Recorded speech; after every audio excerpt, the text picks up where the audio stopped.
بسم اللہ الرحمن الرحیم۔ انبیاء کرام علیہم الصلاۃ والسلام میں آج ہم جس نبی کا ذکر آپ کے سامنے کرنے جا رہے ہیں ان کا نام حضرت حنظلہ علیہ الصلاۃ والسلام ہے۔ علامہ ابو البقاء مقامات حریری کی شرح میں لکھتے ہیں کہ اہل رس کے یہاں ایک پہاڑ تھا جس کو مخ کہتے تھے۔ اس کی بلندی 1 میل تھی اور اس پر پرندے بکثرت رہتے تھے جن میں عنقا نام کا پرندہ بھی رہا کرتا تھا۔ یہ سب سے بڑا جانور تھا، اس کا چہرہ انسان جیسا اور باقی اعضاء پرندوں جیسے تھے اور یہ بہت خوبصورت تھا، اور یہ سال بھر میں 1 مرتبہ اس پہاڑ پر آتا تھا اور پرندوں کو اٹھا کر لے جاتا۔ 1 سال یہ بھوکا رہا کیونکہ اس کو پرندے نہیں مل سکے تھے، اس لیے جب اس کی آمد کا زمانہ آتا تھا تو پرندے پہاڑوں کو چھوڑ کر کسی دوسری جگہ پر چھپ کر بیٹھ جاتے۔ چنانچہ اس سال اس نے آبادی کا رخ کیا اور وہاں سے ایک لڑکے کو اور پھر ایک لڑکی کو اٹھا کر لے گیا۔ لوگوں نے اپنے نبی حضرت حنظلہ بن صفوان علیہ السلام سے اس کی شکایت کی، چنانچہ آپ کی بددعا سے عنقا نامی پرندے پر بجلی گری اور وہ ہلاک ہو گیا۔ علامہ سہیلی رحمہ اللہ نے اپنی کتاب التعریف والاعلام میں لکھا ہے کہ قرآن پاک کی آیت بئر معطلۃ وقصر مشید کی تفسیر میں لکھا ہے کہ رس ہی وہ کنواں ہے جو اس آیت میں مذکور ہے، اور یہ کنواں عدن میں تھا اور ان لوگوں کی ملکیت میں تھا جو ہلاک شدہ قوم سمود کے باقی ماندہ افراد تھے۔ اس قوم کا بادشاہ علس بہت ہی خوش خلقی اور منصف مزاجی کی وجہ سے مشہور تھا۔ اسی کنویں سے پورا شہر بمائے مال مویشی کے سیراب ہوتا تھا۔ یہ کنواں ان کے لیے بہت ہی بابرکت تھا اور بہت سے لوگ اس کی پاسبانی کے لیے مامور تھے۔ اس پر سنگ رخام کے بہت بڑے بڑے برتن رکھے ہوئے تھے جو حوضوں کا کام دیتے تھے اور لوگ ان میں پانی بھر بھر کر اپنے گھروں کو لے جاتے تھے۔ غرض یہ کہ یہ کنواں ان کے لیے اللہ تعالیٰ کی طرف سے ایک بہت بڑا انعام تھا۔ اس کنویں کے علاوہ ان کے یہاں اور کوئی چشمہ وغیرہ نہیں تھا۔ اس بادشاہ علس کی عمر بہت طویل ہوئی۔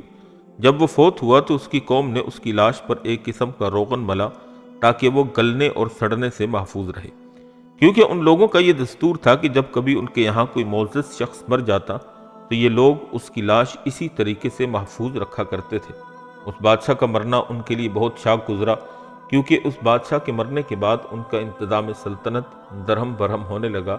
چنانچہ سلطنت کی یہ حالت دیکھ کر وہ قوم رونے پیٹنے لگی۔ چنانچہ شیطان ملعون کو اس قوم کے گمراہ کرنے کا اچھا موقع میسر آ گیا۔ شیطان مردود بادشاہ کی لاش میں داخل ہو کر کہنے لگا کہ میں مرا نہیں ہوں اور نہ کبھی مروں گا، بلکہ میرے اور تمہارے درمیان ایک ظاہری حجاب ہو گیا ہے تاکہ میں دیکھوں کہ تم لوگ میری عدم موجودگی میں کیا کچھ کرتے ہو۔ یہ آواز سن کر لوگ بہت خوش ہوئے اور ان میں جو لوگ ممتاز تھے ان کے اشارے سے انہوں نے بادشاہ اور ان لوگوں کے درمیان ایک پردہ ڈال دیا تاکہ وہ پردہ کے پیچھے سے ان سے بولتا رہے۔ اس کے بعد قوم نے اس بادشاہ کا ایک بت بنا کر پردے کے پیچھے لاش کے متصل رکھ دیا، اور پھر اس بت سے آواز آنے لگی کہ میں نہ کھاتا ہوں اور نہ پیتا ہوں اور نہ مجھ کو کبھی موت آئے گی اور میں ہی تمہارا معبود ہوں۔ مگر یہ سب شرارت شیطان کی تھی جو بادشاہ کے مردہ جسم میں حلول کر چکا تھا اور بادشاہ کے لہجہ میں ان سے ہم کلام ہو رہا تھا۔ اس طرح سے کافی تعداد میں لوگ اس کی تصدیق کرنے لگے۔ کچھ لوگ ایسے بھی تھے جو اس شیطانی ڈھونگ کہتے تھے، مگر ان لوگوں کی تعداد بہت مختصر تھی۔ مگر جب کوئی خدا ترس مومن ان لوگوں کو سمجھاتا کہ یہ شیطانی ڈھونگ ہے، آپ اس کی تصدیق نہ کریں، اس پر یہ لوگ اس کو ڈانٹ ڈپٹ کر خاموش کر دیتے۔ چنانچہ دھیرے دھیرے اس قوم میں کفر اور بت پرستی کا آغاز ہوا، اور جب اس قوم کی سرکشی حد سے بڑھ گئی تو اللہ تعالیٰ جل شانہ نے ان کی طرف ایک نبی کو مبعوث فرمایا جس پر خواب میں وحی نازل ہوتی تھی۔ یہ نبی حضرت حنظلہ علیہ السلام تھے۔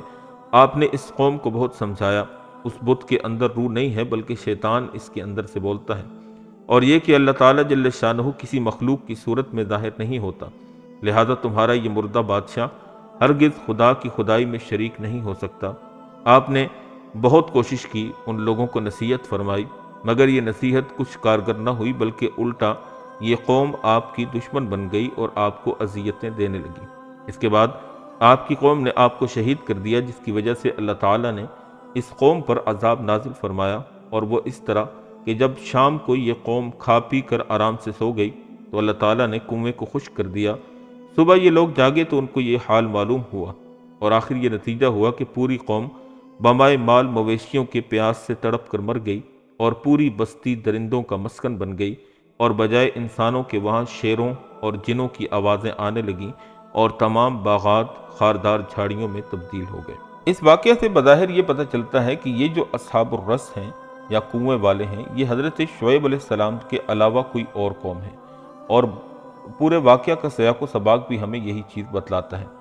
دوسری چیز یہ کہ یہ سارا کا سارا واقعہ اور ساری تفصیل ہم نے علامہ کمال الدین رحمہ اللہ کی کتاب حیات الحیوان سے اور کچھ دیگر تاریخی کتابوں سے آپ کے سامنے بیان کیے ہیں۔ امید واسق ہے کہ آپ کو حضرت حنظلہ علیہ السلام کا نام بھی شاید پہلی دفعہ سننے کو ملا ہو۔ اگر آپ کو ہماری یہ ویڈیو پسند آئی ہو تو ہمارے چینل کو سبسکرائب ضرور کر دیجئے گا، اپنے دوستوں احباب میں اس کو شیئر بھی کیجئے گا، لائک بھی کر دیجئے گا، اور اپنے رائے کا اظہار کمنٹ سیکشن میں ضرور کیجئے گا۔ آپ کی رائے ہمیں ملتی ہے تو ہم اپنی ویڈیوز کو مزید بہتر سے بہتر بنانے کی کوشش کرتے ہیں۔ اللہ کریم جل شانہ ہم سب کا حامی و ناصر ہو۔